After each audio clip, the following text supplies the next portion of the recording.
കുട്ടികൾക്ക് വിസ്മയം പകർന്ന അറിവിന്റെ ലോകത്തേക്ക് കൈപിടിച്ച് മലബാറിലും പ്രവേശനോത്സവം ബലൂണുകൾ പറത്തിയും ചിത്രം വരച്ചും മിഠായി നൽകിയും കുഞ്ഞുങ്ങളെ പൂർവ്വ വിദ്യാർത്ഥികളും അധ്യാപകരും വരവേറ്റു.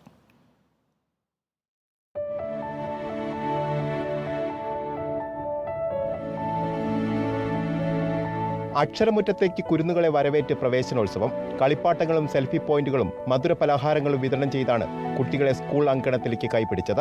അറിവിനൊപ്പം ലിംഗനീതി കൂടി ഉറപ്പുവരുത്തുകയാണ് സ്കൂളുകൾ. പാഠപുസ്തക പരിഷ്കരണമടക്കം ഇതിന്റെ ഭാഗം. കോഴിക്കോട് ജില്ലാ സ്കൂൾ പ്രവേശനോത്സവം Cheruvannur government vocational higher secondary സ്കൂളിൽ നടന്നു. മന്ത്രി പി എ മുഹമ്മദ് റിയാസ് ഉദ്ഘാടനം ചെയ്തു.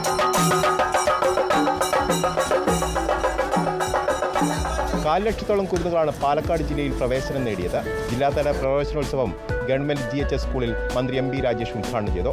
കോട്ടപ്പടി ഗവൺമെന്റ് ഗേൾസ് HSSലാണ് മലപ്പുറം ജില്ലാ സ്കൂൾ പ്രവേശനോത്സവം നടന്നത്. മേൽമുറി GMUP സ്കൂൾ 3ാം ക്ലാസ്സിലെ ഭിന്നശേഷി വിദ്യാർത്ഥി നൂറ മറിയ കഥ പറഞ്ഞ് ഉദ്ഘാടനം ചെയ്തു. കാസർഗോഡ് കോടോത്ത് GHS സ്കൂളിലാണ് ജില്ലാതല പ്രവേശനോത്സവം. ജില്ലയിൽ ഏറ്റവും കൂടുതൽ വിദ്യാർത്ഥികൾ പഠിക്കുന്ന ചേർക്കളം GHS സ്കൂളിൽ പുതിയ കുട്ടികൾക്ക് പൂർവ്വ വിദ്യാർത്ഥികൾ പഠനോപകരണങ്ങൾ സമ്മാനിച്ചു. ആദിവാസി വിഭാഗത്തിൽ നിന്നുള്ള ഏറ്റവും കൂടുതൽ വിദ്യാർത്ഥികൾ വിജയം കൈവരിച്ച വയനാട് തിരുനെല്ലി സ്കൂളിന് ആവശ്യമായ അടിസ്ഥാന വികസനം സാധ്യമാക്കുമെന്ന് മാനന്തവാടി MLA OR കേളു ഉറപ്പു നൽകി. ലഹരി ഉപയോഗ വിപണന സാധ്യതകൾ കണക്കിലെടുത്ത് സ്കൂൾ പരിസരത്ത് പോലീസും ജാഗ്രതയിലാണ്. റിപ്പോർട്ടർ, കാസർഗോഡ്.